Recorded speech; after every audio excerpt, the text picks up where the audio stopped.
What's going on, everybody? It's etaprime back here again with the recent release of Ragnarok on PC. I've been super excited about this for the Steam Deck.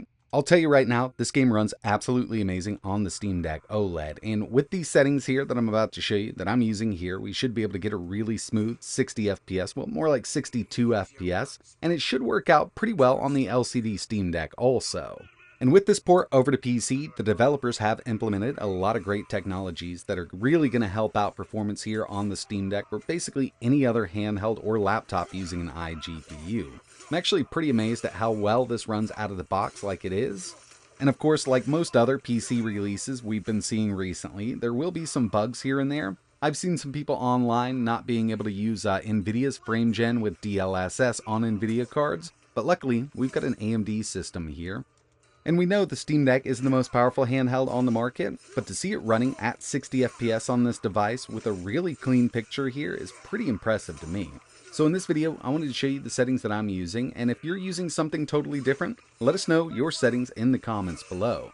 I'm shooting for 60 FPS, well, more like 62, and I'll explain that in just a bit, but let's go ahead and jump into it. I've just got an Xbox controller connected to the Steam Deck over USB Type-C. We're still on battery power right now, and there are a few settings that I like to change to get this to run really well. Out of the box, this is the kind of performance that I was seeing. Basically, we're at 800p medium settings, and with a few tweaks to the graphics settings like it is, we can run this at 30. It still looks great like this. But the very first thing I did here was set the Steam Deck's frame limit to 62. Now the reason we're going to 62 instead of just a straight 60 is because at 60, you will see those dips under. I found that setting the frame limiter here at 62 really helps out, and we're not going to dip under that 60 mark. Half rate shading is also enabled, and we will come back to the Steam Deck's performance settings in just a bit because there's one more thing we need to change. But let's head into the game's graphics settings first. So from here, display mode, full screen, we're at 1280 by 800. VSync, I'm going to leave completely off. 16 by 10 aspect ratio, but what I've done here is set the frame limit to 60 FPS. So we definitely want to set that here. Now it actually can run higher than 60 or 62 FPS, but we're shooting for that 60 mark. Next thing we want to enable here is frame generation. So we're going to be using AMD's frame generation, and this is going to go hand in hand with FSR 3.1.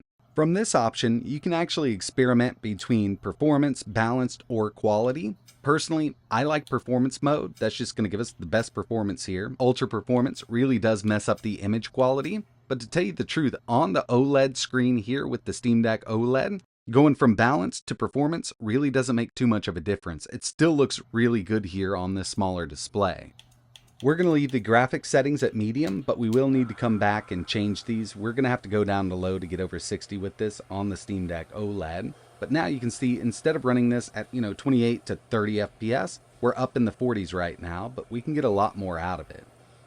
So instead of using those medium settings, we're going to go back here and we're going to go to low with the graphic settings. And you could definitely go through these and pick and choose low, medium, still kind of see the same performance here. But there's one last thing we need to change here to get that steady 60.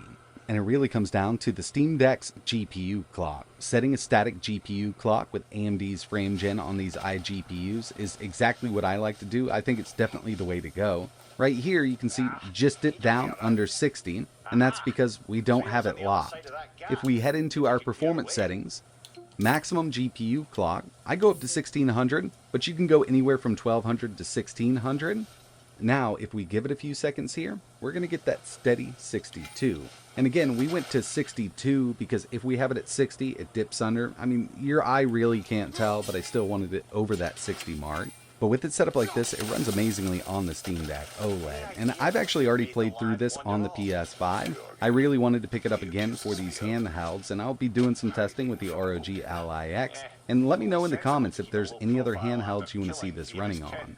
And if you don't mind playing this at 30 FPS, you won't need any scaling or AMD's frame gen. You can turn a few of the settings from medium to low and get a really nice locked 30 FPS with it. And that way you can actually save a little bit of battery. We don't have to lock that GPU clock or anything like that with frame gen. And I'll tell you, it really does help out locking that GPU clock. So if you've been testing this game out on your Steam Deck, haven't been seeing great performance with AMD's frame gen, try that static clock on the GPU. I've run into that issue on the Steam Deck and other handhelds with AMD's frame gen. Having that static lock really helps out because it does need to use that GPU to generate those extra frames, and having that clock up already really does allow it to create those frames much faster. We're about to get in a battle up here, and if you keep an eye on that frame rate, you'll see this is a steady 62 FPS, even with multiple characters on screen. Now, I'm sure in some cases throughout the game, even with these settings, it might dip under a bit, but so far, I've had a really smooth experience with this game. There was one last thing that I wanted to show off here, and that's dock mode gameplay. So, I'm a huge fan of dock mode when it comes to any handheld, including the Steam Deck. I want to see what we can do with this game at 1080p.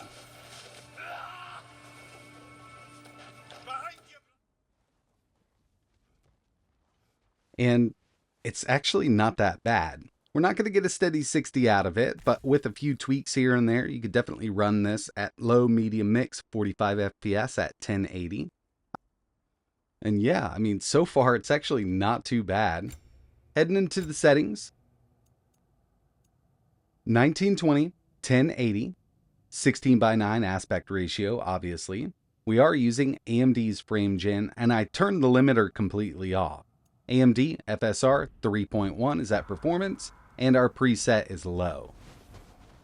I've been seeing an average of around 56 FPS, which isn't all that bad given, what we're working with here in the Steam Deck OLED. And if you've got this plugged into an external monitor that supports FreeSync, you could have a pretty good time with this. No tearing or anything like that.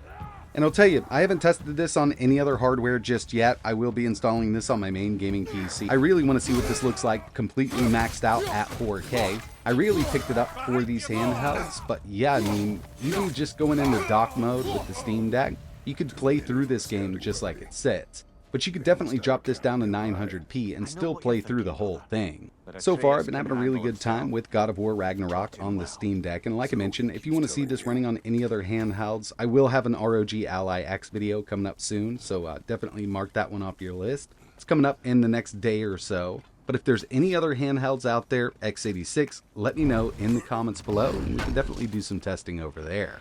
So yeah, if you've been thinking about picking this up specifically for the Steam Deck, just note that yeah, it does run really well on this device, and in my opinion, it would be well worth getting. Torches. But that's going to wrap it up for this one. If you've been playing this game on the LCD Steam Deck or the Steam Deck OLED using different settings, let us know what you've got going on down in the comments below. And like always, thanks for watching.